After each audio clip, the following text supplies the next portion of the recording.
So this is my audience here. I'm gonna hand the phone over to her. Alright, so today we're gonna be cooking some bacon. It's something that I know I do quite well. I have a lot of experience with.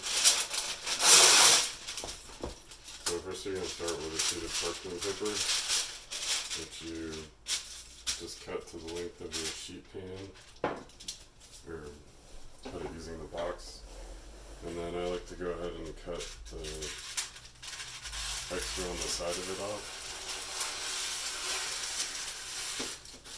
So that way it sticks to the pan nice and flat. And usually just throw away that extra.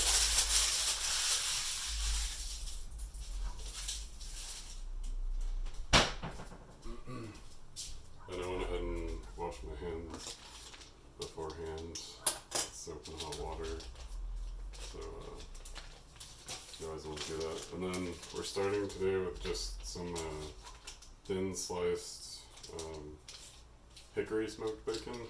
It's this method actually works for any type of bacon. You can use it for the thick cut, you can use it for applewood, anything like that. So this is just what we have right now, and it's what my kids like to eat. So I take it out of the top and then lay it flat on, just back on the plastic, and then you just peel the slices off. I'm trying to keep them intact as much as possible. And then I like to start with the fat toward the outside of the pan, and I actually line it up to the very edge. And so I do one side, and then go ahead and do the same thing on the other side. I could have put the parchment paper a little smaller or ripped it off. And this method is good for about 7 strips of bacon. Just because of like the size of the pan, this is the biggest cookie sheet that we have. And then I usually try to alternate it. When you place the strips, you also want to make sure that they're about at least an inch apart on the pan.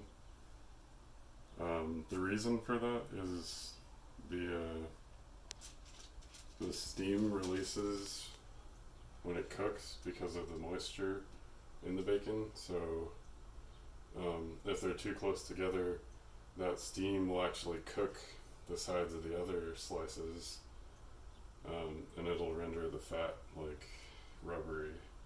So that's why you want to make sure there's adequate spacing between them.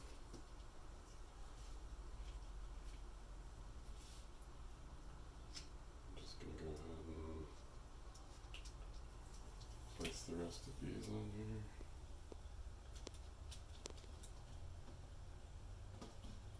So you got good spacing.